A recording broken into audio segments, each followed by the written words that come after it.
Ready start. దాసనగర్ చదువుకున్నాను. నీ పేరు చెప్పు. ఇంతకుముందు నా పేరు సైదు సార్. ఆ, ఇంతకుముందు దాసనగర్ చదువుకున్నాను. ఆ. అక్కడికి వెళ్ళి ఇక్కడ నీ పేరు ఏం పేరు? కౌశిక్ కౌశిక్. ఎక్కడ చదువుకున్నావు? దాసనగర్ ఎన్నో తరగతి? 5వ క్లాస్ 5వ తరగతి. పాస్ అయినావా 5వ తరగతి? చదువుతున్నావా? చదువుతుంది. ఇప్పుడు 5వ తరగతి చదువుతున్నావు. సగంగా వచ్చినావు ఇటు. నువ్వేనో తరగతి? నీ పేరు చెప్పు. నీ పేరు ఏం పేరు? లక్ష్మణ్ లక్ష్మణ్. ఎన్నో తరగతి నువ్వు? 4th 4th. చదువు వస్తుందా నీకు? చదవడం వస్తుంది? తెలుగు చదువుతావా, ఇంగ్లీష్ చదువుతావా?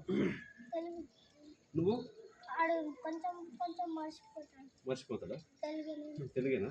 నీకు ఇంగ్లీష్ చదవస్తుందా? తెలుగే చదవస్తుంది. ఓకే.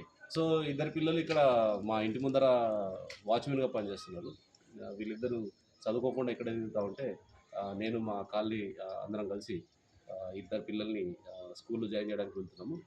కాబట్టి మీ దగ్గర కూడా ఇట్లా నియర్ అండ్ డియర్ ఎక్కడన్నా ఉన్నా సరే ఇట్లాంటి పిల్లల్ని ఐడెంటిఫై చేసి వాళ్ళు పనిలో కాదు బడిలో ఉండాలని చెప్పేసి ఆ చిన్న కాన్సెప్ట్ తోటి నేను యాజ్ అ టీచర్ లక్ష్మీనాథం కాబట్టి పిల్లల్ని చదివిస్తే బాగుంటుందనే ఉద్దేశంతో ఈ కార్యక్రమం చేస్తున్నాను. Thank you.